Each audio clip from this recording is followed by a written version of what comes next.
There's a strange quiet that sets in when the performance ends. Not the one on stage, the one you didn't even realize you were giving for years. The one that starts in childhood, when you laugh a little harder than you feel, nod a little sooner than you understand, smile just to keep the room calm. And over time, that smile becomes permanent. That nod becomes instinct. And who you actually are starts to disappear beneath the version of you that made everyone else more comfortable. It's subtle. No one tells you you're acting. No one hands you a script. But somehow, you still find yourself reciting lines. Lines like, I'm fine. Lines like, no worries. Lines like, whatever you need. Even when your chest is heavy and your silence is screaming, that's the thing about pretending. It doesn't feel like pretending. It feels like survival. Until one day, the cost starts to show. Not in your bank account or your reputation, but in the way you wake up in the morning, in the way you look in the mirror and feel nothing, in the way you get praised and it doesn't reach you, in the way people love you and you still feel alone, because they're loving the mask, not you.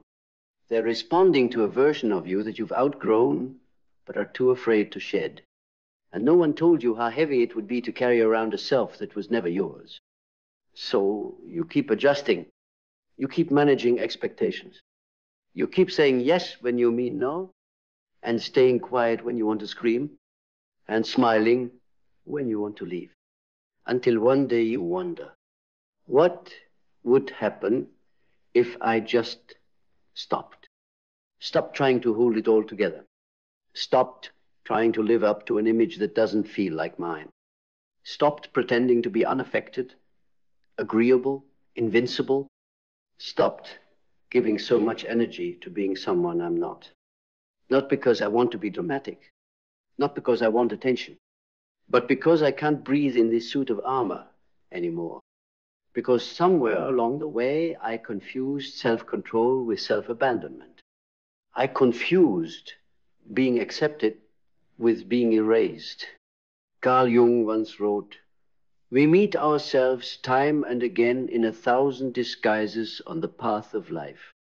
And maybe that's what this is. Not a breakdown, not a crisis, but an unmasking. A moment where the disguise gets too tight and you realize that the only way forward is to let who you pretended to be fall apart. Not all at once, not in some dramatic explosion, but quietly, honestly, in small moments where you stop editing yourself mid-sentence, where you admit what you really want, even if it disappoints someone, where you sit with your truth long enough to recognize its shape. It's messy, of course. You won't always know what's real and what was raw. Sometimes the mask feels safer than the rawness beneath it. But there's a certain peace that starts to grow when you stop negotiating your identity just to avoid discomfort. You don't need to throw away your past or hate the version of you that got you here. They were doing their best. They were protecting you. They were trying to keep you loved, safe, included. But now, it's time to outgrow them. Gently, deliberately, with reverence. Because the truth is, your real self isn't fragile. It's just been buried. It's just been waiting. And the moment you stop performing, you give it permission to come alive. Because going back would mean abandoning something sacred. It would mean silencing the voice that finally started to speak in your own language or unfiltered, not dressed up for applause. It would mean betraying the strange and sacred feeling that you're finally telling the truth, not to them, but to yourself. There's a point in this unraveling where things get quiet. Not peaceful, not yet, but quiet like a house after a storm, where the walls are still dripping, but the wind has finally stopped howling. You sit there among the pieces of the self you used to project, the smiles, the polished opinions, the predictable affirmations, and you don't rush to rebuild because part of you knows maybe this collapse was never destruction. Maybe it was an invitation not to reinvent, but to remember, to go back not in time, but in essence, to the version of you that existed before the world had a name for you, before you were a job title, before you were someone's partner, before you were useful, because that's what pretending does. It trades aliveness for utility. It teaches you to be manageable, helpful, likable, but it quietly robs you of the fierce beauty that only comes from being whole. Not easy, not nice, whole. And the world doesn't know what to do with wholeness. It knows how to reward fragments, the obedient parts, the charming parts, the marketable parts, but it does not know how to hold someone who won't fracture for convenience. So when you stop pretending, you don't just risk rejection, you risk being misunderstood by people who only ever knew your mask. But that misunderstanding is a price you must be willing to pay if what you want is a life that's actually yours. Not one constructed from applause, not one curated for approval, but one built on the quiet, unwavering knowledge that even if nobody gets it, you do. That you no longer need to explain yourself to be real. That your worth was never dependent on being understood. That you can stand alone if you must, and still feel the ground beneath your feet say, yes, this is where you belong. Because here's the truth, that pretending kept you from realizing there is no version of you more lovable than the one you truly are. Not the more agreeable you, not the more humble you, not the more selfless you. Just you as you are, flawed, complex, untamed. You don't need to become someone else to be worthy. You need to unbecome everything you built to hide your real face. You need to stop asking for permission to be human. And that includes the parts you've tried to bury. The sharp edges, the inconvenient emotions, the hungers that don't fit the mold, the truths that make others uncomfortable. Let them all in. Because if you only accept the parts of yourself that make others feel safe, you are still performing. True freedom comes not from being liked, but from being whole in your own presence, from not needing to split yourself just to keep the room calm, from knowing that the version of you that finally feels like home is worth the risk of being alone. Because anything less is a slow death in disguise. And once you see that, once you feel the hollowness of a life lived for others, even when it looks full from the outside, something begins to shift in your center. It's not dramatic. It's not loud. It's something quieter than defiance, but stronger than resistance. You just stop trying. Not in defeat, but in clarity. You stop trying to be more agreeable, more inspiring, more digestible. You stop trying to meet expectations that were never yours to begin with. And in that stillness, in that radical refusal to keep editing yourself to fit an inherited script, you meet something ancient in you. Something that remembers how to breathe without shrinking, remembers how to speak without flinching, remembers how to feel joy that isn't staged and grief that isn't apologized for. And suddenly, you're no longer watching your life from the sidelines. You're in it, not as a spectator of your own performance, but as a full breathing participant. Not worrying whether the light hits you right or whether your words will be misinterpreted. Because now, there's no longer a separation between your inner world and the self you show. You are no longer a diplomat negotiating your existence. You are simply here. It's jarring at first how bare it feels. How few words you suddenly have when you're no longer performing. How much silence there is when you stop filling every gap with what's expected. But stay in that silence. There is gold in it. There is something sacred about not rushing to justify, to explain, to decorate your truth with politeness, because that's what pretending does. It fills silence with noise, fills presence with posture. It teaches you to answer before you're ready, to agree before you've felt, to conform before you've asked if you want to. But now you're beginning to let time return to you. You no longer answer reflexively. You pause. You breathe. You check in with your body before your image. And slowly, without needing to be announced, your real self becomes visible. Not because you declared it, but because you no longer smother it. And people will feel the difference. Some will pull away, not knowing why. Some will draw nearer, not knowing why. Because truth has a frequency.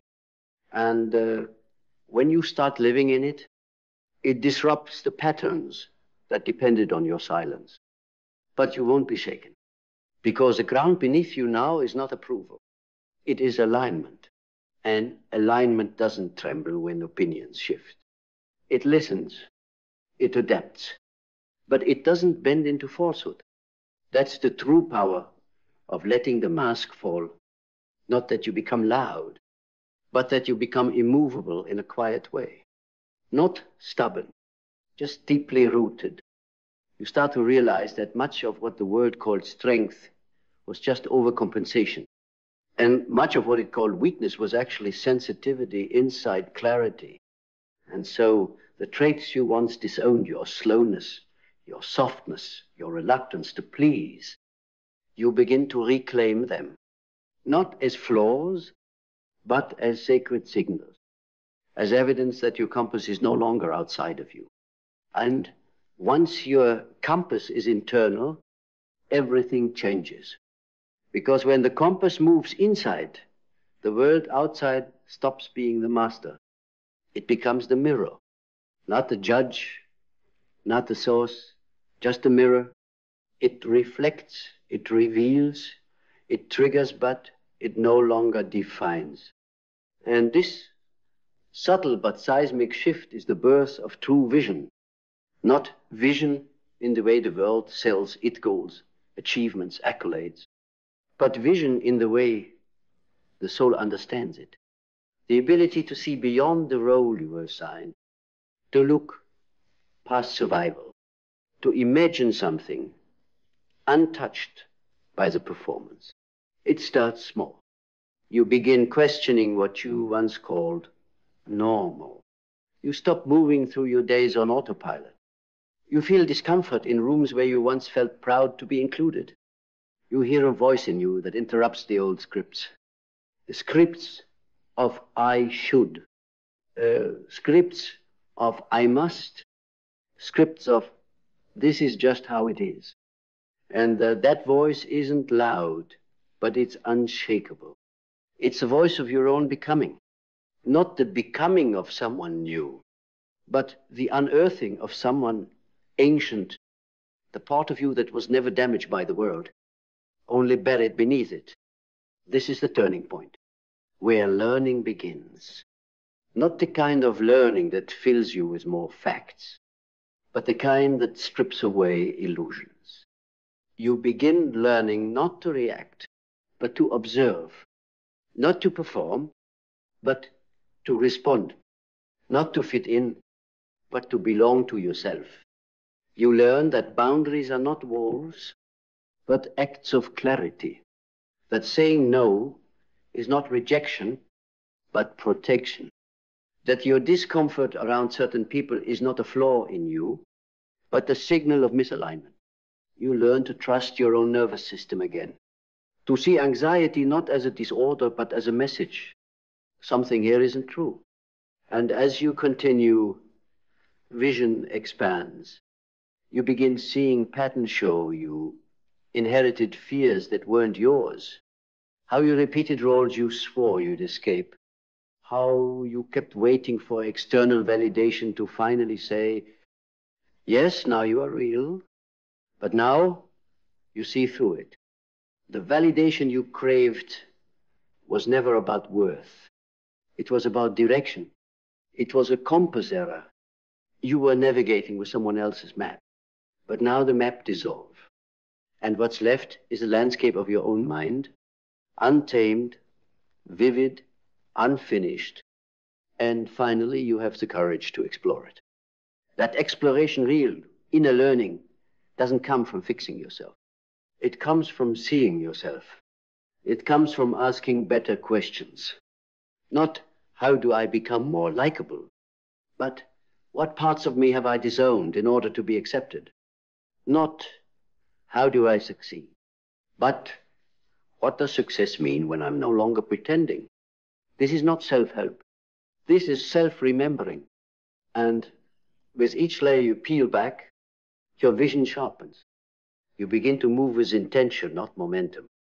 You no longer run from discomfort, because now you understand discomfort is a door.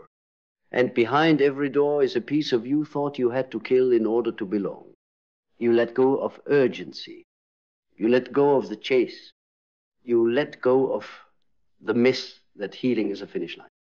Because now you see clarity isn't a goal, it's a way of walking, a way of breathing, a way of not abandoning yourself in the name of harmony. And as vision deepens, you start to feel something you haven't felt in years. A sense of direction that doesn't come from desperation. You're not chasing anymore. You're aligning. You're not reacting to the world. You're responding from a center the world can't shake. That's when the real shift happens. Your life stops being a performance. It becomes a practice. Not a performance of who you think you should be, but a practice of returning every day to who you are, unfolding, revealing, living not for the eyes on you, but for the truth within you. And this practice, this daily returning, it's not always graceful. Some days you wake up and the old roles are already waiting. They slide onto your skin like second nature, whispering, it's easier this way. Just be who they expect. And maybe on those days you do. Maybe you play along halfway just to keep the noise down. But even then, something's different. Because now you know it's an act. And knowing that changes everything. You no longer mistake the mask for your face. You wear it maybe, but it no longer fits. It pinches. It itches. It weighs more than it ever did before. And that discomfort, it's a gift. It means you've outgrown it. Growth, it turns out, is not just about rising. It's about shedding. Shedding illusions, identities, obligations that never belong to your soul. And in their place, you don't always find clarity right away. Sometimes you just find space. Space where the noise used to be. Space where the performance used to live. And at first it feels empty. But slowly, that emptiness becomes sacred. It becomes the soil where vision plants itself.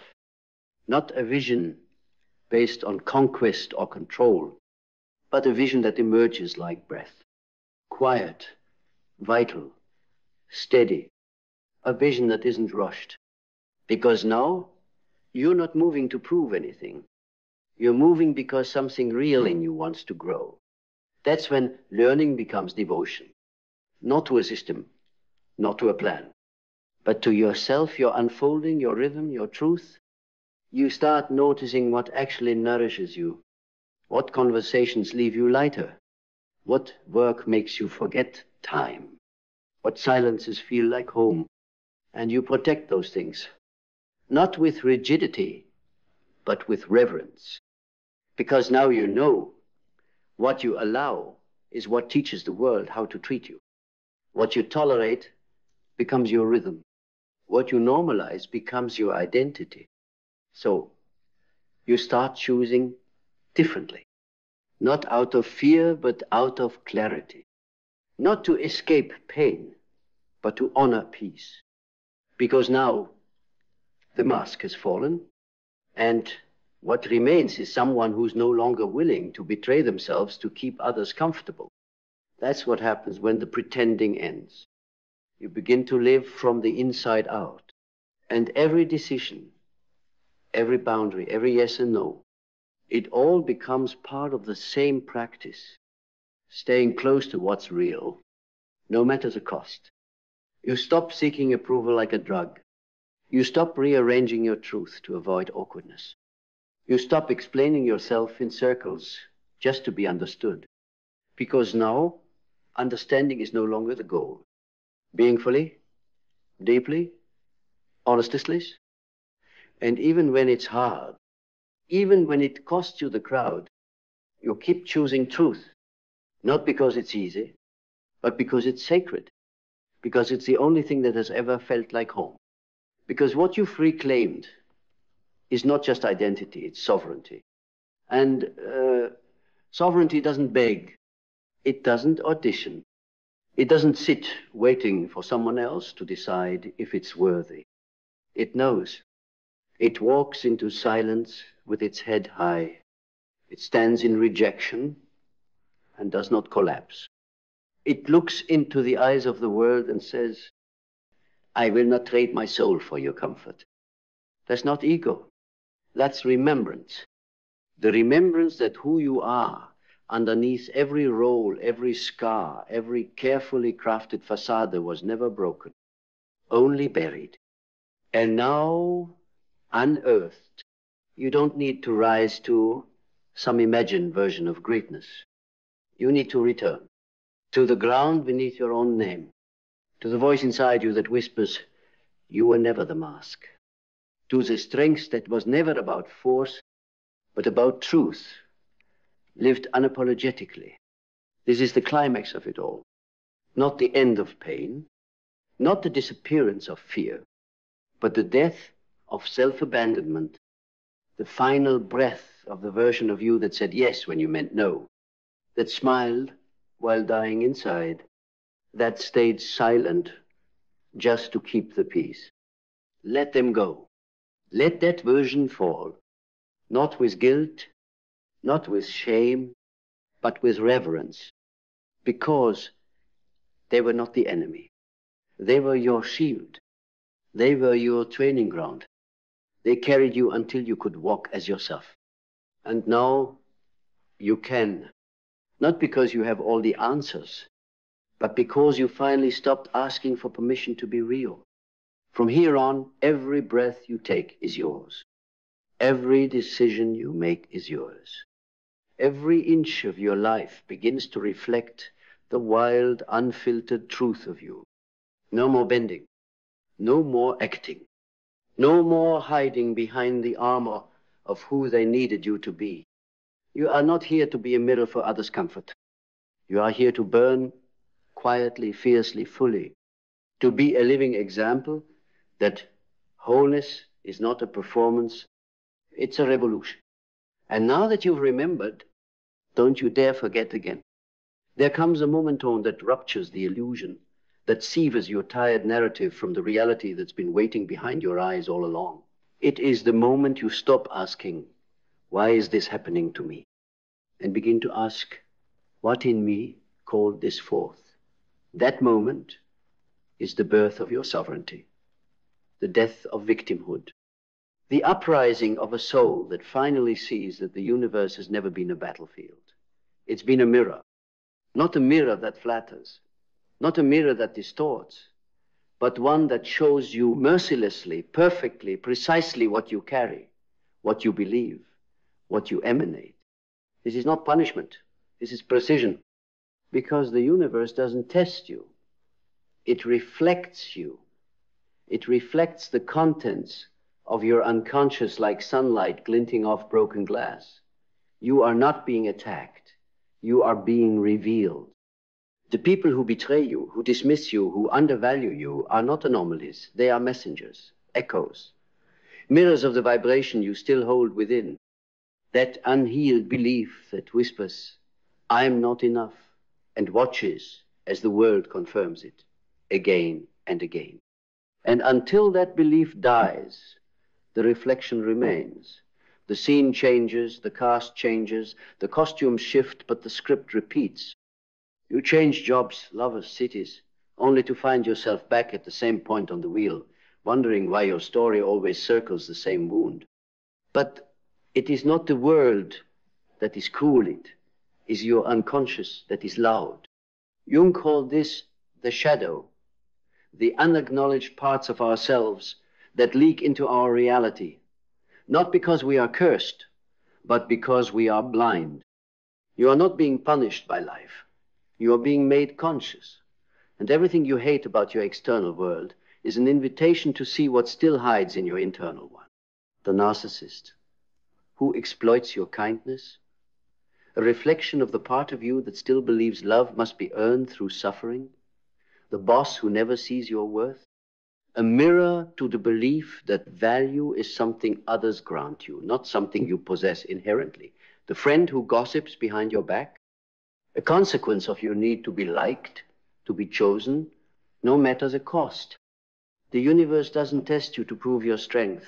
It mirrors you so you can finally see what you're carrying. And once you see it, you can choose. You can stop performing for ghosts. Stop trying to fix people who mirror your childhood wounds. Stop begging mirrors to change their reflection while refusing to clean the glass from within. You can say, no more. No more to repeating inherited stories. No more to reacting like a puppet pulled by invisible strings. No more to unconsciously summoning pain just to prove you're strong enough to endure it. Because strength is not endurance. Strength is clarity. Clarity that says, I will no longer participate in my own disempowerment. Clarity that doesn't ask why the world is unfair, but asks what in you is still aligned with suffering. The universe doesn't test, it reveals. And every painful pattern you see out there is a breadcrumb back to the place you abandoned yourself in here. This is not meant to shame you. This is meant to awaken you. You are never meant to walk blind through your own life, bumping into the same lessons dressed in different disguises. You are meant to wake up, to realize that the universe is not a judge, it's a stage, a projector, a screen playing your subconscious like a film, hoping you'll finally sit up, squint at the plot and say, wait, I've seen this before. Because you have. And you will until you change the real. And that change, it doesn't begin with revenge. It doesn't begin with fixing others. It begins with brutal self-honesty, the kind that strips you down to the bone, the kind that shatters illusions of righteousness and forces you to look at what you've tolerated, accepted, or normalized in the name of survival. You are not a passive observer in your life. You are the emitter, the broadcaster, the signal.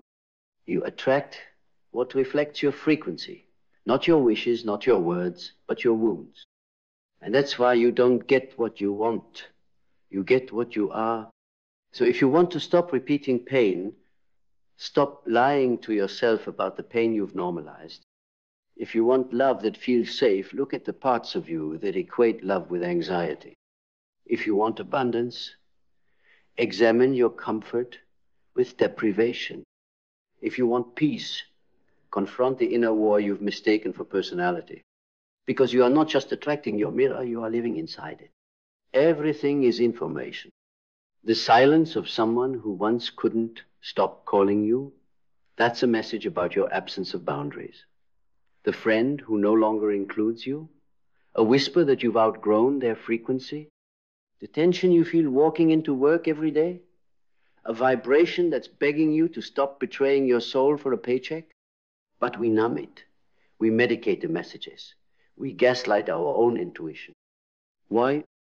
Because accountability is terrifying. Because victimhood feels safe. Because if the problem is always out there, we never have to face the terrifying truth that we've always been the source.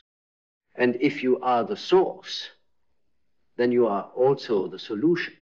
That is not just power. That is responsibility, the kind that costs you your excuses, the kind that demands you let your old self die so a new one can be born through the fire of radical self-awareness. And that fire will burn.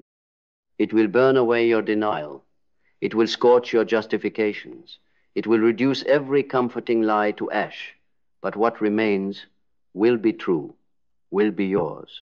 Not borrowed beliefs, not inherited wounds, not stories dressed in spiritual language, just you in your rawest, realest, clearest form. And in that form, the mirror changes. Not because the universe gave you a break, but because you finally broke the loop. The people in your life will change. The patterns will dissolve. Not overnight, but inevitably. Because the external cannot help but respond to the internal. It is law. As within, so without. You no longer have to fear life testing you. Life doesn't test. Life reveals. And what it reveals is what you're ready to see. If you're tired of pain, stop ignoring its message. If you're tired of chaos, stop clinging to the identity it props up. If you're tired of being unseen, stop abandoning yourself and calling it humility. The mirror does not lie, but it also does not define you. You can change the image. You can shift the frequency. You can rise, not through force, but through understanding. Because transformation is not about becoming something new. It's about remembering who you were before the world told you what to be. It's about reclaiming the parts of you that hid to survive. It's about meeting your reflection not with judgment, but with curiosity. Not with shame, but with sovereignty. And saying finally, I see you and I choose differently. Because that's all it takes to change your life. Not luck, not permission, not more suffering. Just a choice to meet the mirror with eyes wide open. The moment you make that choice, truly make it not with your lips but with your life, you feel the entire architecture of your inner world begin to rearrange. Not with fireworks, not with fanfare, but with a deep, quiet collapse, a tectonic shift beneath the surface of your being. The false scaffolding begins to fall. The roles you've played start to rot in your hands. The scripts you've memorized for approval and safety turn to dust in your mouth. You become naked, terrifyingly so. But that nakedness is your liberation.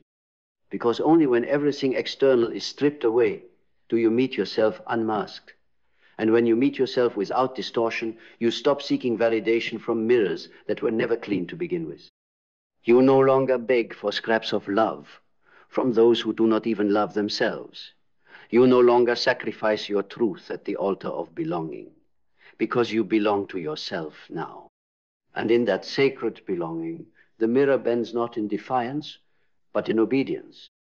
Because when you change the source, the reflection has no choice. This is not magic.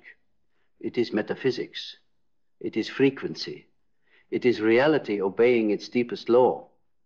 That resonance rules. That what you carry, you call forth. That what you embody, you invite. So if chaos keeps finding you, look at the vibration you've been marinating in. If abandonment keeps cutting you open, examine the ways you've abandoned yourself in the name of keeping peace. If disrespect keeps arriving at your door, ask yourself when you last respected your own time, your own voice, your own worth. You are not cursed. You are consistent. And consistency is power or poison. You become what you tolerate. You attract what you reflect. You repeat what you haven't healed. So heal, not through affirmations that soothe the ego, but change nothing. Not through spiritual bypassing that labels trauma as lessons to avoid feeling the depth of your own grief. Heal by looking straight into the eyes of your reflection and refusing to look away. No matter how grotesque it may seem, no matter how much it contradicts the story you've told about who you are. Because truth, even when it burns, is the only solvent that dissolves illusion. And illusion is what binds you. The illusion that you are powerless. The illusion that fate is cruel.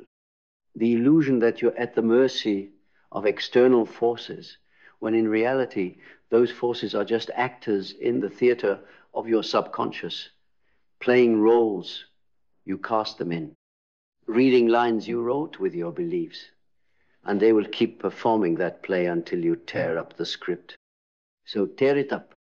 Every belief that says love is earned, every story that says safety requires silence, every narrative that insists you must shrink to be accepted, rip them out by the root, because they are not truths, they are adaptations, responses to old wounds, ghosts of survival strategies that once protected you but now only cage you. You were not born to be small. You were not designed to live in reaction. You were not placed here to endlessly circle the same wounds, calling it destiny. You were meant to evolve, to awaken, to rise not by conquering the world, but by ceasing to be conquered by your own unconscious. And when you down, you stop projecting your power outward and start reclaiming it inward. The mirror shatters, not into chaos, but into clarity. Because the word no longer needs to scream what your soul already whispers. The universe doesn't need to mirror your abandonment because you've returned home to yourself. It doesn't need to reflect betrayal because you've stopped betraying your inner knowing. It doesn't need to show you lack because you've remembered your abundance. This is not a game. This is not spiritual theater. This is the architecture of your existence. And once you see it, you cannot unsee it. Once you taste the responsibility of creating your reflection, you can no longer stomach the poison of blame. Because to blame is to blind yourself. To blame is to hand over the pen and ask others to write your reality. To blame is to live in a prison whose key has always been in your pocket. But you are no prisoner. You are the architect. And the architecture is already changing. Slowly, silently, cell by cell, thought by thought, frequency by frequency. You are becoming something else. Not someone else, but something truer, something cleaner, something so aligned. The universe no longer has to yell to get your attention. It simply whispers, and you move. Because your inner world is no longer chaotic noise, it is tuned. It is coherent. It is honest. And in honesty, there is peace. Not comfort, not safety, but peace the kind that says, I know who I am, and I no longer need the world to confirm it.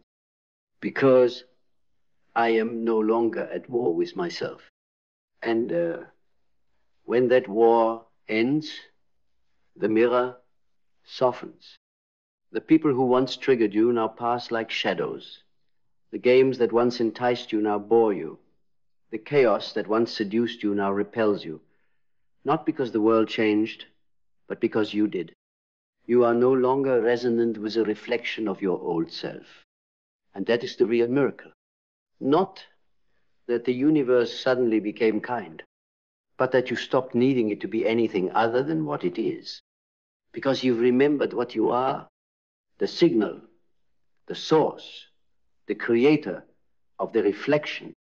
And once you remember that, the world bends, not out of pity, not out of favoritism, but out of law, as within, so without.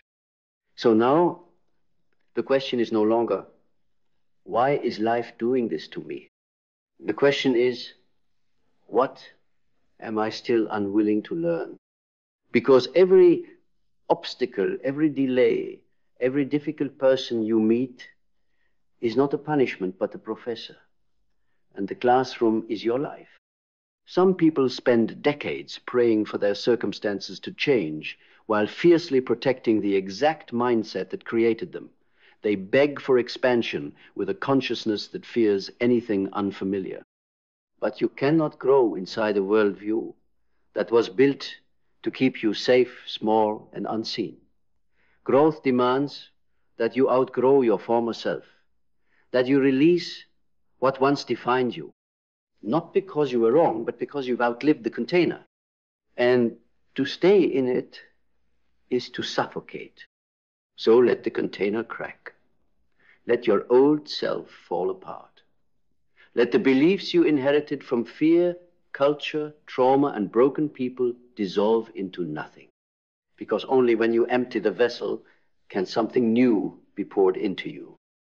To learn is to die a little. It is to admit, I was wrong. It is to declare, I do not know. It is to kneel before mystery and say, teach me. And this is the highest form of power. Not dominance, not certainty, but humility. Because humility opens doors that pride slams shut. It invites truth to enter and strip you of your illusions. It lets the light in. It lets reality in. And reality is never your enemy. It is your mirror, your mentor, your mirror again. If you resist it, you will bleed. But if you bow to it, you will transform. So begin to learn, not just with your intellect, but with your life. Let your patterns teach you what you refuse to see. Let your failures teach you what you were never taught. Let your heartbreaks teach you what love never was.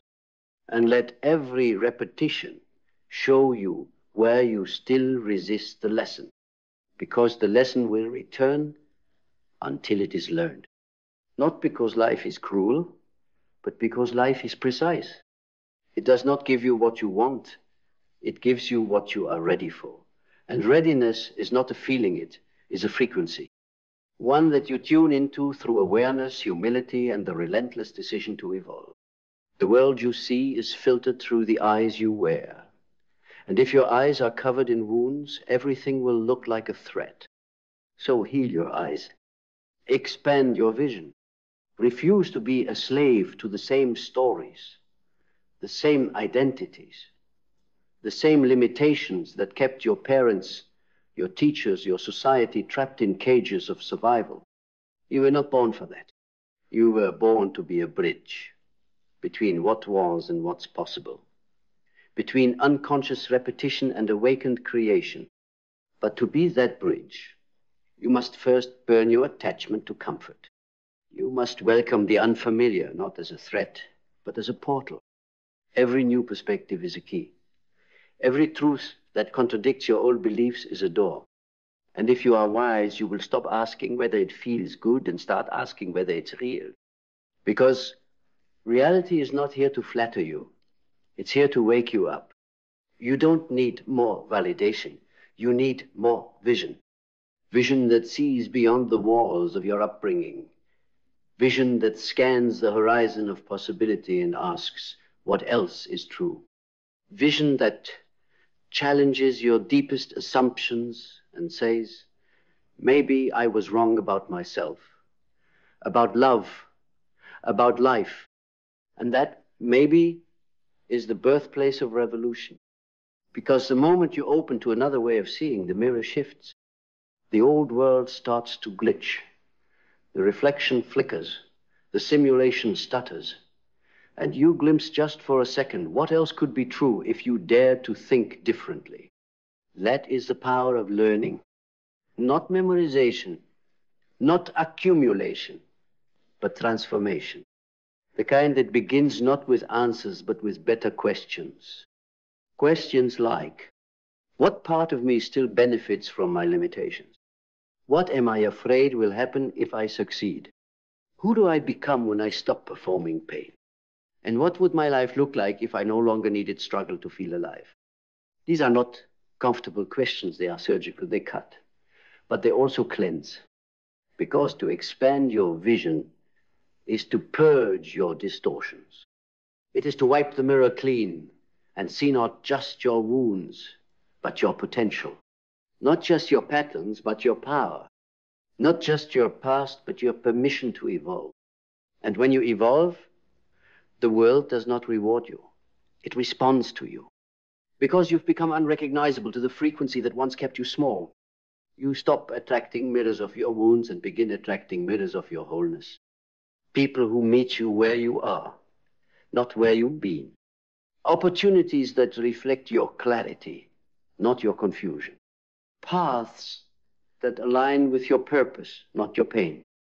This is what it means to change your life, not to run faster on the treadmill of old identity, but to step off entirely, to say, that version of me has served its purpose. Now I rise. And rising is not always loud. Sometimes it's a quiet refusal, a quiet shift in posture, a quiet knowing that says, I am done being a reflection of my unconscious. Because now I choose to reflect my awareness, my depth, my expansion, and the mirror obeys. So now, standing here no longer in the loop, but in the light there is only one thing left to do. Choose, not tomorrow, not when it's safe, not after one more delay, one more excuse, one more story about why you're not ready. Choose now to meet the reflection not as its victim, but as its author. To stop reacting and start creating. To step beyond the prison of your past and build the inner cathedral of a mind that no longer mirrors fear, but mirrors power, peace, and unshakable clarity. Because no one is coming to save you. No miracle is coming to correct the mirror if you keep feeding it the same distorted frequency. This is your dominion. This is your canvas. This is your inheritance. And the power you keep begging the universe to show you, it's already yours. But it activates only when you take full, ruthless ownership of the energy you emit, the beliefs you embody, the inner landscape you cultivate every single day. That's the key. Because you do not attract what you deserve. You attract what you allow, what you repeat, what you align with. So stop waiting to be chosen. Choose yourself. Stop begging the mirror to change. Change the one who's looking into it. Do not ask for lighter burdens, build a stronger mind.